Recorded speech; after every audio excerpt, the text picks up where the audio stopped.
Residential solar panel adoption in the United States demonstrates a consistent concentration in higher income brackets.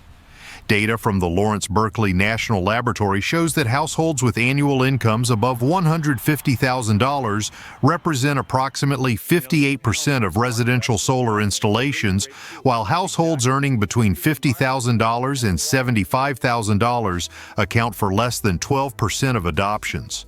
This distribution has remained relatively stable since 2015, despite significant industry growth and declining panel costs. The primary structural barrier is upfront capital requirement.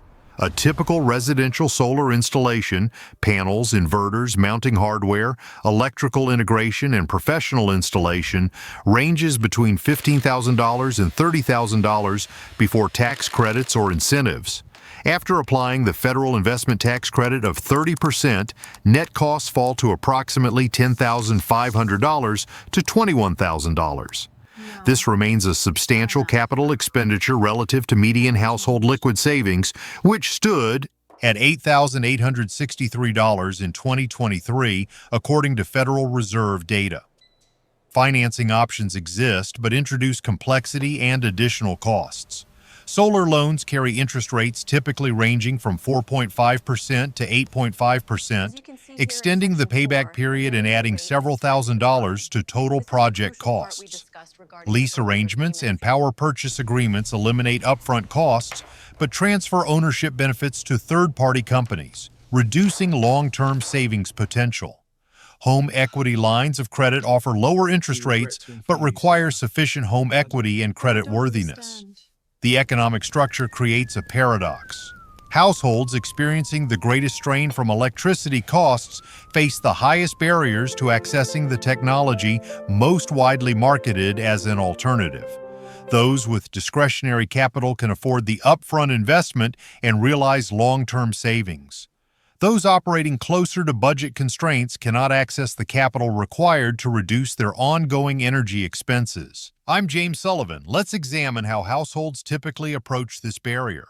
Households interested in solar adoption but constrained by capital limitations typically begin by researching financing options. This involves comparing loan terms from multiple providers, solar-specific lenders, credit unions, home equity products, and manufacturer financing programs. Interest rates, repayment periods, prepayment penalties, and total cost of financing vary significantly across products, requiring detailed comparative analysis. Another common approach involves attempting to accumulate sufficient savings to fund the installation directly, avoiding financing costs entirely. This requires sustained monthly savings over multiple years. A household targeting a $20,000 system would need to save approximately $550 monthly for 3 years or $275 monthly for 6 years. During this accumulation period, ongoing electricity costs continue and equipment prices or available incentives may change. Some households pursue partial or phased installation strategies. They might install a smaller system initially, perhaps 3 to 4 kilowatts instead of 8 to 10 kilowatts, covering a portion of electricity needs rather than full consumption. The intention is to expand capacity in subsequent years as additional capital becomes available. This approach reduces initial costs but introduces complexity around system expansion, including additional installation visits, permit modifications, and potential incompatibilities between equipment generations. Community solar programs represent another pathway. These arrangements allow households to purchase or lease a portion of a larger off-site solar array without installing panels on their property. Monthly subscription fees or purchase credits appear on utility bills. This eliminates installation costs and maintenance responsibilities, but provides smaller long-term savings compared to owned residential systems and introduces dependencies on program availability and continuity. Each of these approaches requires extensive research, financial planning, credit evaluation, or acceptance of reduced savings potential compared to direct cash purchase of a full residential system. Financing options, while expanding access beyond pure cash purchases, fundamentally alter the economic equation. A $20,000 system financed at 6.5% over 15 years results in total payments of approximately $28,600, adding $8,600 to project costs. This extends the break-even point significantly. A system that might achieve payback in 8 to 9 years with cash purchase requires 12 to 14 years when financed, assuming stable electricity rates and no major repair costs during that period. The extended payback timeline introduces multiple risk factors. Equipment warranties typically cover 25 years for panels and 10 to 15 years for inverters, but actual system lifespan and degradation rates introduce uncertainty. Panel efficiency decreases approximately 0.5 to 0.8% annually. Inverters often require replacement before loan maturity. Roofing work during the loan period necessitates panel removal and reinstallation at additional cost. These contingencies can extend effective payback periods beyond initial projections. Savings accumulation strategies face different structural challenges. The multi-year timeline required to save $15,000 to $25,000 means sustained opportunity cost. Electricity bills continue at full rates throughout the accumulation period. For a household paying $200 monthly for electricity, a 3-year savings period represents $7,200 in continued utility payments. This effectively increases total system cost to $27,200 when opportunity cost is included. The longer the savings period, the greater this accumulated cost. Phased installation approaches encounter technical and economic inefficiencies. Initial small systems carry higher per-watt installation costs due to fixed overhead expenses, permits, inspections, electrical work, installer mobilization. Expansion projects incur many of these costs again. A household might pay $3.50 per watt for an initial 4-kilowatt system and $3.20 per watt for a 4-kilowatt expansion versus $2.80 per watt for a single 8-kilowatt installation. The phased approach thus costs more for equivalent capacity. Community solar programs provide the lowest barrier to entry but deliver substantially reduced economic benefits. Typical savings range from 5 to 15% of electricity costs compared to 70 to 90% for owned residential systems after loan payoff.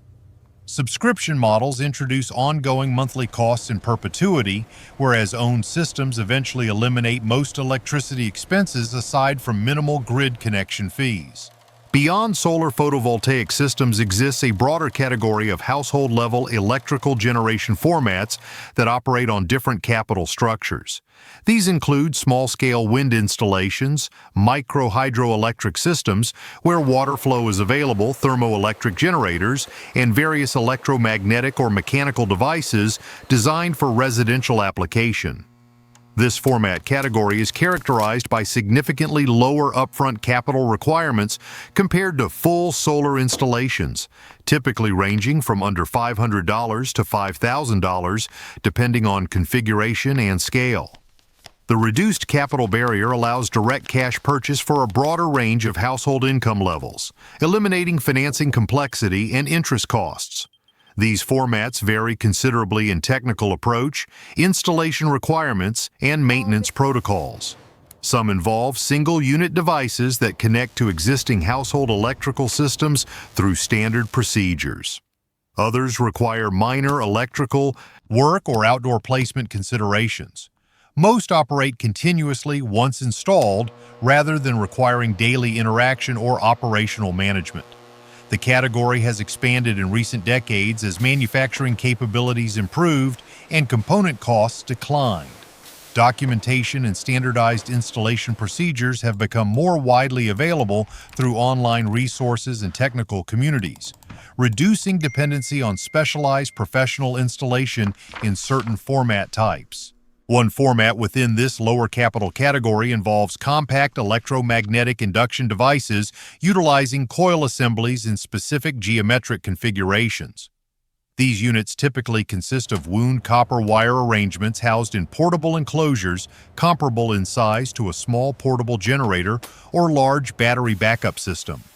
Installation generally involves positioning the device in a basement, garage, or protected outdoor location and connecting it to household electrical panels through conventional wiring methods. The units operate continuously once installed, drawing minimal maintenance attention beyond periodic connection inspection. No fuel, consumables, or regular operational interventions are required during normal function. These devices are typically acquired through online documentation packages that include assembly instructions, component specifications, and wiring diagrams.